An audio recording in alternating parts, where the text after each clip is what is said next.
Couple Hawaiian FM 100.3, 99.1, and online at copperradio.com. As promised, we were going to talk stories with our friends, along with our partnerships with Hawaiʻi Police Department, the Animal Control Division. We have today our Animal Control Director, Regina Serrano, and Lead Officer for Area 2, which is our Kona District, Cherise Emmons. Aloha, ladies, and good morning. Good morning. Hi, good morning. Thank you for having us. Thank you for making time. I mean, oh my goodness, thank you. You know, one of the things here on Hawaii Island or Hawaii County is this understanding of the wellness of our animals. We do live on an island, lots of pets, lots of ranching, lots of people don't know this, but exotic animals as well. Share a little bit about what your purpose is with the Animal Control Center or Division. Sure. So at Animal Control under County of Hawaii, the role of what we do is pretty simple and specific. It is to provide safety for animals as well as the community. We spend a lot of time in the field working with the public that has found loose strays or injured animals, even dangerous animals. And then the back end of that is essentially trying to reunite some of those animals and or triage stabilization of our sick and injured as well. In terms of investigative cruelty, obviously that's another avenue, but a big part of what we do and what we offer. Wow. So when I guess I want to say in most cases, I'm just gonna, I mean, I think at a very slower level here, when I find or anyone finds a lost animal or a stray animal, the first thing they want to do is take care of them and or perhaps call you. Is that correct? Absolutely. Yeah, all the time. Well, now, Cherise, I have a quick question for you. You're from the Kona District. Now, Kona is expansive. Yes, it's huge. Right now, our island for animal control is actually split strictly east-west. So Kona District is actually from like La Poihoi all the way down to South Point Road. Now, what are some of the common cases, Cherise, that you're called to as a lead officer? Right now, it's 90% of it would be contained, injured, or ill animals, dogs and cats especially. And then for us, not so much on the dangerous dog side, like aggressive, actively aggressive animals. The east side gets a lot of aggressive animal calls, a lot of dangerous dog calls. But here, ours are mostly the injured or ill animals for us. Mm-hmm. Wow. Wow. You know, when someone, I think one of the biggest, if you live in Hawaii, we have a lot of ranching, like I mentioned earlier. I'm not trying to pinpoint any particular group of people, but you have the dog barking thing. Let's just take it basic. Dog barking all night long, all day long. Are you guys someone, an entity that we would call when that happens, or outside of talking to our neighbor? Dog barking is kind of a really unique situation for Hawaii Island. I know it's different on different islands per county. There are different laws for noise abatement, but here it's kind of a unique partnership, I suppose, with the police department. They're actually responsible for this citation of noise abatement because it's considered a health hazard, but we try to help with mediation as far as making sure the dogs aren't barking because they're lacking access to food or water or shelter, something that causes them to be in distress as the reason for barking, as opposed to just because they like the sound of their voice. So it is a really unique situation here. And the police helps us out when they get called to barking dog places. They'll ask for our assistance so that they understand what to look for. And same thing, if we've been to a place and there's no violation of care being provided, then we contact the police department to let them know what's going on as far as the actual excessive barking. Yeah, that's amazing. That makes sense. We have a great opportunity right now working directly under County of Hawaii Police Department to basically encourage and continue this relatively newer type of a relationship where we're working in tune. Often when we receive a dispatch, you may find that you have a police officer on the scene and or an ACO, an animal control officer.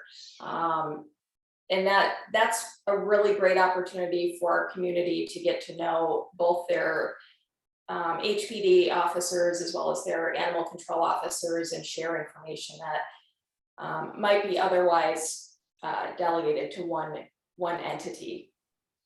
Now, what do you think is the message, if there's any message you want to give to our residents here on Hawaii Island in regards to the Animal Control Center in being better stewards of our Hawaii Island?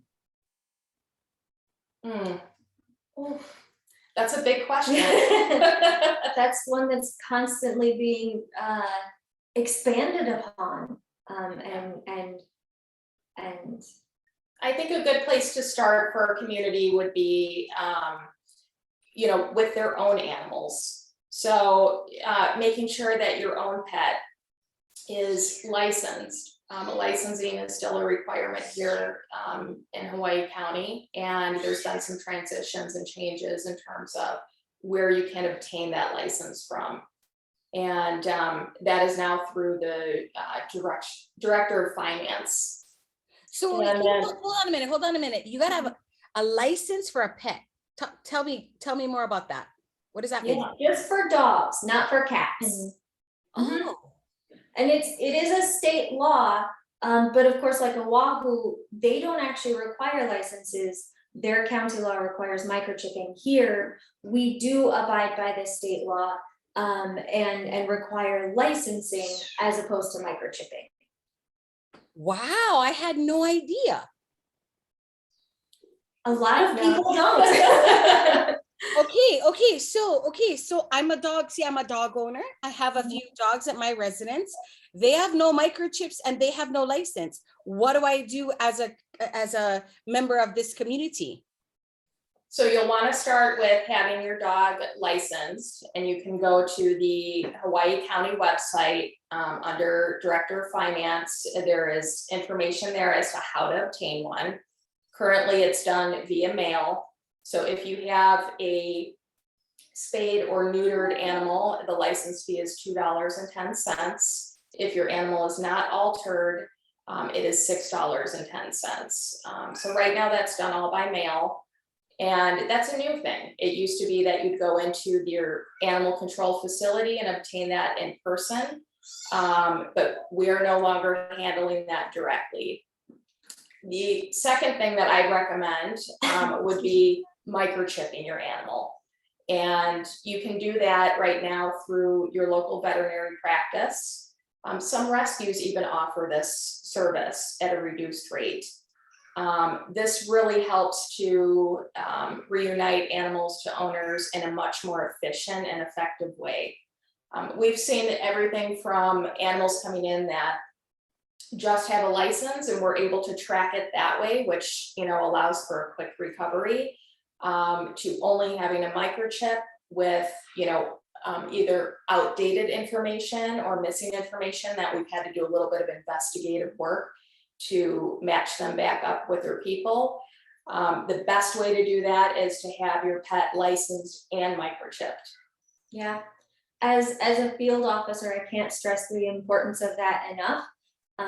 First of all, licenses are actually required for dogs as young as 3 months old, because once they're ambulatory, they could cruise and get lost, or someone could scoop them up and not realize they have an owner. And microchipping, as long as the information is kept up to date, really helps us reunite pets back with their families, because the goal of a shelter is to be empty. We don't want animals here. We want them back with their families. And those are just the best solutions for stray dogs in particular to get back with their people. So let's And introduce, hold on, let's introduce the little one who wants to be heard here. He or she is obviously interested in this interview. What do you have with you today? very interested. This little bottle baby came in just the other day along with an injured mother. So, you know, right now we're taking in our priority 1 calls, and this qualifies because we had an injured cat, unfortunately, that was unable to care for her young. And fortunately for this little one, we're pretty healthy. We just need round the clock bottle feeding. And that's part of what we do too. That's called our medical program, where we, you know, triage and stabilize animals as they come in, depending on their sickness or illness condition. Wow. Sometimes our job really is just to cuddle with kittens. Wow, I love it. It's so therapeutic. Oh my gosh, could we like have a workshop? Now, you talk about this priority 1, 2, and 3. When we have these animal emergencies, we stumble upon an animal that's injured or needs help. We would then what, ladies? Call you? What is the process? So those priority 1 calls, which as you referred to, are a sick, injured, could be dangerous animal. Those you're going to actually call into HPD dispatch, and that's the 935-3311 number. And what happens there is the dispatcher will take a report. So it's very important for the caller or reporting party to have as much information as possible. So if they're finding an animal that's, let's say it's loose, and it's posing a threat, obviously their safety is, you know, utmost importance. So if they can offer a visual assessment of the animal from a safe distance, and provide that description to the dispatcher, that helps us better identify, you know, the animal in the field, especially if they are not contained. From there, that dispatcher will contact us, and we'll go out in the field and work the case. Now, we also have a lot of families who have lost pets. What's the protocol there? Well, we definitely recommend people file a loss report, or alternately, if someone finds a healthy animal, they can file a found report with the Petco Love Lost website. Our intake system is linked to it, so the public can utilize it, but so can we. Our animals show up.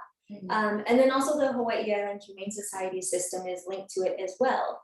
And so they can file a loss report through Petco Love Lost. They can also call the shelter to give us like an actual like verbal description of the animal and the area, because we do try to get as much information as possible, so that, you know, if we hear about the animal or we pick it up or it comes to the shelter, we can get it home, and the public can use the Love Lost website as well to match animals together. And it's really cool because it uses facial recognition technology to match lost and found animals together. What?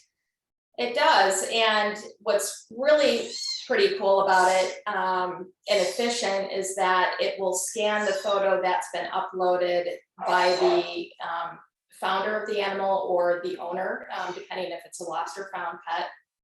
And it will scan our database every 2 hours for a match.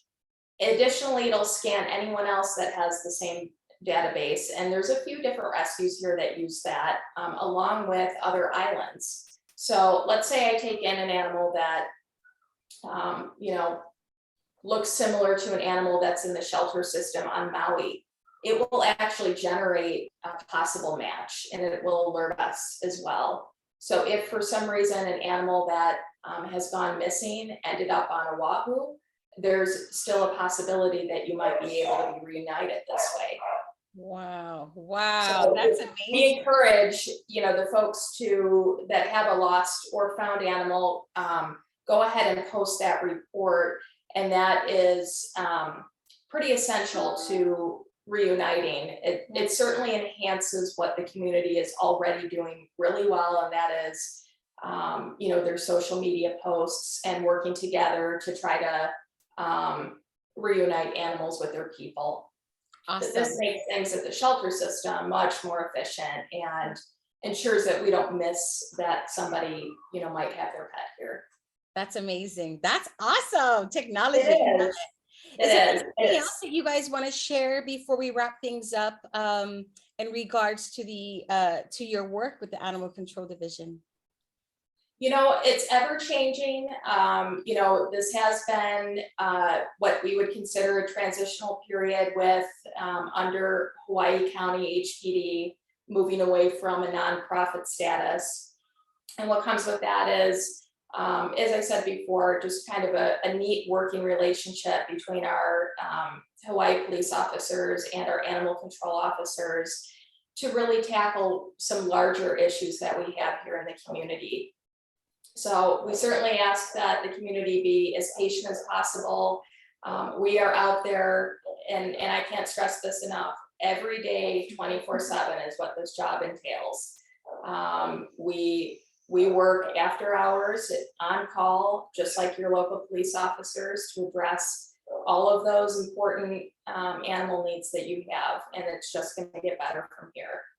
Yeah, and we also appreciate the community's understanding and patience while we navigate this very unique, I guess, transitional period. Everyone's been really kind and understanding when we've explained, you know, maybe slightly delayed response time. So thank you to everyone for understanding that we really are working really hard to help everyone.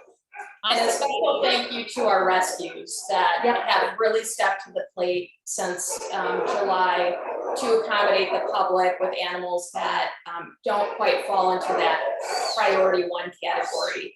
You know, every day we work very closely with our rescue partners, and we could not do this without them. Awesome. Awesome. Well, I'll have all the numbers and the website of everything you've shared today under this video and this interview. So for those of our CAPA listeners who are listening on air, again, all of this information will be posted to our CAPA Facebook, and all of the information and links will be downloaded from there. Ladies, thank you again for your work, and mahalo for joining us on CAPA Hawaiian FM. Thank you so much.